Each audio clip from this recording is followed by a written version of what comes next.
Hello everyone and welcome back for another edition of 8 Minutes with Aaron. I am of course your host Aaron, and today we are going to go over the results of WWE Monday Night Raw, July 8th, 2024. So let's get rolling with a fresh edition of this guy right here, Aaron.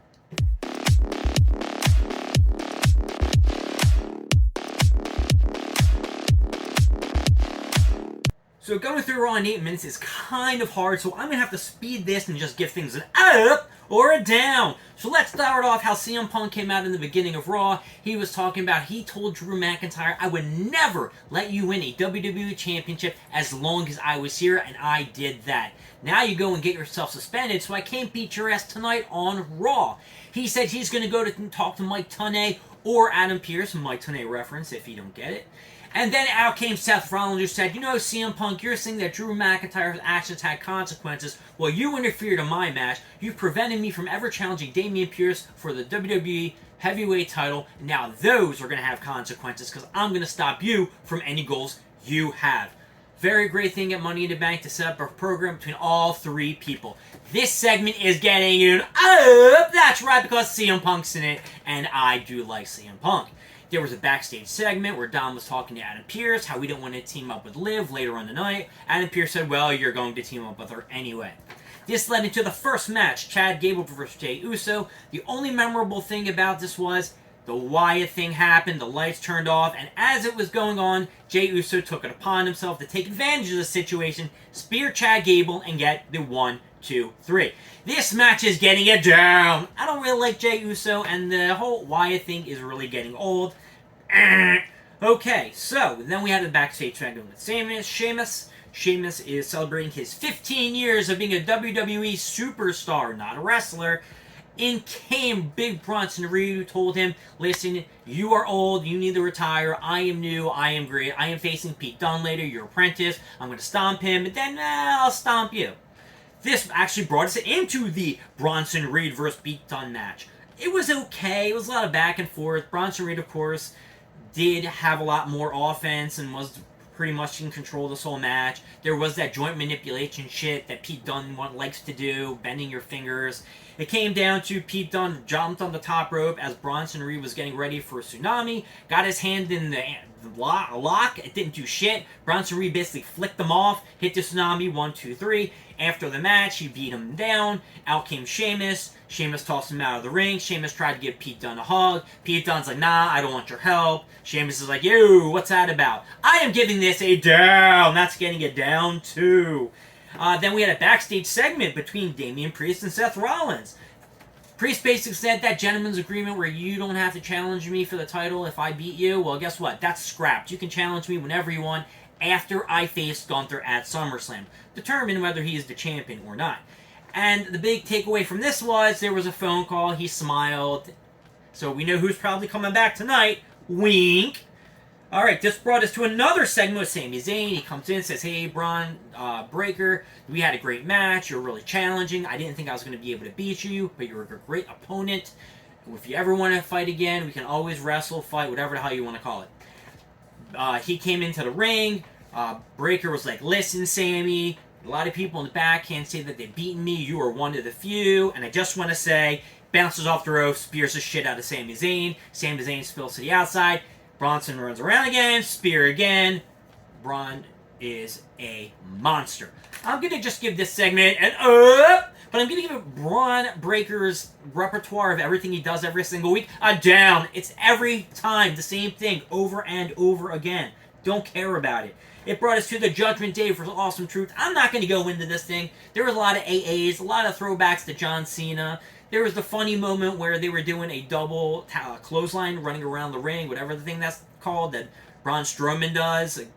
And, yeah, I mean, I don't know. I don't even think I announced the name of the match. Judgment Day versus Awesome Truth and Braun Strowman. This is just getting it down. It was probably just for the kids and having fun. Down. Did I say down yet? It's a down. Alright, toss. In the back. Boom! Another Punk segment. Let's just give this bad boy an up. He tells Pearce he wants Drew McIntyre back. Pearce says, you go home tonight. Don't show up next week. I'll talk to Drew. He'll come in and we'll get a match or some shit, a program. I don't know. They'll probably fight at SummerSlam. Crossing my fingers that Punk is okay. Another Dom and Liv segment, or Dom and Liv segment together. You know, she's stretching out Dom. Judgment Day walks in and goes, "Whoa, what's going on in here?" Something's happening. You know, folks, something's going to happen. They go right into that Wyatt video, which that girl brought in who, you know, is... her name was just on that Nikki Cross. That's who the person in the mask is, who gave the video to Michael Cole. Played the video, another thing with Bo Dallas. After the video, Chad Gable approaches Pierce and says, "Listen, Pierce, what is going on with the Wyatts? You should give me protection. They keep screwing my matches." Pierce is like, "I have added security. I don't know what else you want me to do." Chad Gable says, "I'll take it in my hands. Don't get mad at me at what the result is." Pierce opens his door to his office. Bo Dallas is sitting there. Next match was a banger. Was Ron Breakker versus Dragunov.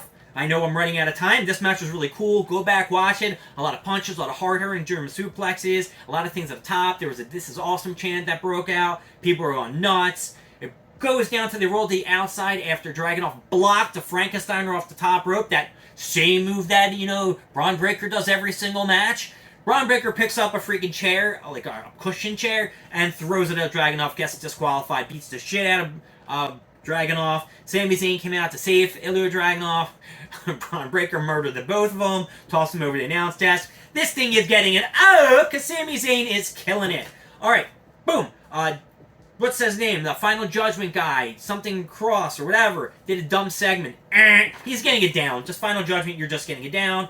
Next match was the triple whatever, Damage Control, the three girls in it. Io, Kairi Sane, and Dakota Kai versus Laura Valkyrie, Chance, and Carter. Damage Control won. I'm giving that an up. After the match, Sonya Deville, Zoe Stark, and China Blazer beat their asses.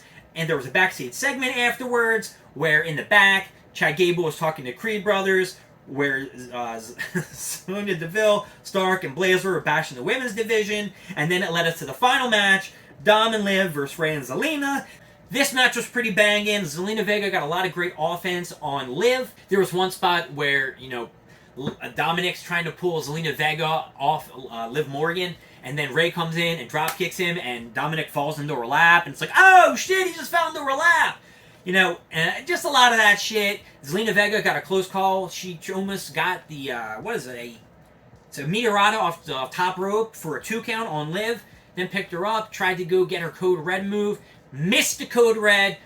Liv tossed her on the rope, tried to get Oblivion, countered on that. It broke down into the end where Rey and Dom were on the top rope. Liv Morgan, for some reason, tossed in a chair to distract the referee, which blew my mind because I thought you can just interfere since it's a mixed tag team match. Pulled Rey's leg down. He fell on the ground. Dom got the frog splash off the top rope. 1, 2, 3. Liv and Dom won. As they're celebrating and hugging and embracing. Before I go on, this is getting it up because there was a lot of action, and hey, Zelina was looking good without one of those shitty-ass wigs that she wears half the time. Out came Rhea Ripley. She returned. Liv looked scared as shit, ran out of the ring, jumped over the barricade, and scooter-scatted, ran away. And came to the ring, looked at Dom, was like, yo, what's going on? Leaving us with a cliffhanger. Overall, with them ups and downs, Raw is getting an up for keeping me entertained and intrigued. My name is Aaron. Thank you for joining me with 8 Minutes with Aaron. Hopefully I did this in 8 minutes, because the last video took about 24. I'll see you next time. Bye.